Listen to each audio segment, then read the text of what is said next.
Përshëndetje dhe mirë se erdhët të gjithë ju të shenjës së Luanit.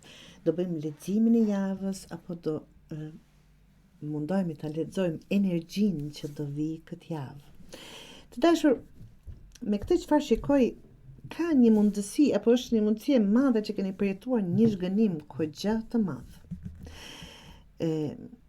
Mund të jetë në dashuri, mund të jetë në familje, mund të jetë në punë, mund të jetë me veten e juaj. Diçka që ju ka zhgënyer jashtë mase. Jo një dhimbje të vogël kalimtare, por diçka që të ka prekur thellë në zemër. Dhe kjo tregon 3 të shpatës. Shikoni, është një miell më këtu e therrur. Në 3 vende.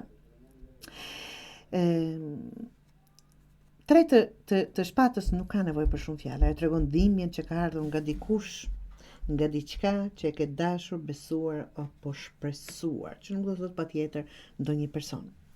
Dhe tani jeni në një fazë çfarë të bëj? Të ik majtas, të ik djathtas, të vazhdoj, të ri pezull, që tregon nuk e di si të veprosh, njeriu i varur, nuk tregon një pozicion jo fort të lakmueshëm. Çfarë të bëj? Absolutisht nuk është çudi kur pyesim pas një zhgënimi të tillë. Tregon bllokimin e juaj në mes të dhimbjes dhe mendimeve, duke menduar nëse do të ndryshoj diçka, nëse ja vleti gjithë ajo, apo nëse ka kuptim të ecësh përpara. Por e vërteta të dashur është kjo: nuk do të marrësh përgjigje nga qëndrimi pezull. Do të marrësh kur do lëvizësh. Po kur të lëvizësh. Kalorësi, mbreti i shkopive del për t'ju kujtuar fuqinë e juaj. Shpeshherë kur zhgënjemi, kur thyhemi kështu, kur kur na krijon dikush një dhimbje të tillë, ta quaj tradhti, se është me një farë mënyrë apo tjetrën,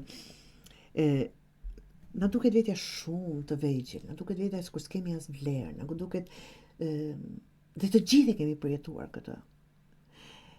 E bukura e atyre që ecin para dhe kanë sukses në jetë është mos ngelja e tyre pezull, apo në vend numërosi ky personi këtu, njeriu i varur,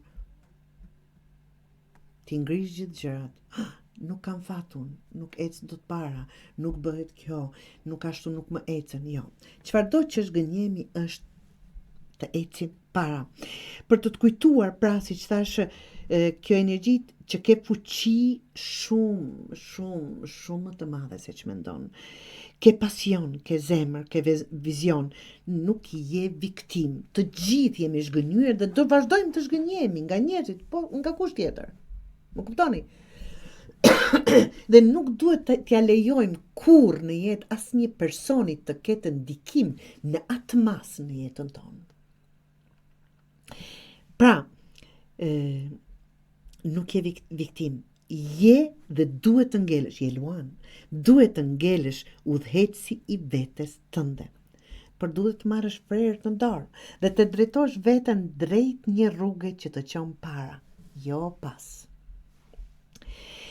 Sepse ardhmja jote e re është duke të pritur. 6 të shkopive të dashur është fitoria vet. Shikoni ku jeni duke qëndruar këtu me një kuror në dorë mbi një shkëmb që tregon lartë. Do thotë qartë nëse del nga kjo fazë, duke e zgjidhur veten. Suksesi dhe vlerësimi dhe vëmendja që meriton do të vi. Por askush nuk do ta jap fitoren në dorë.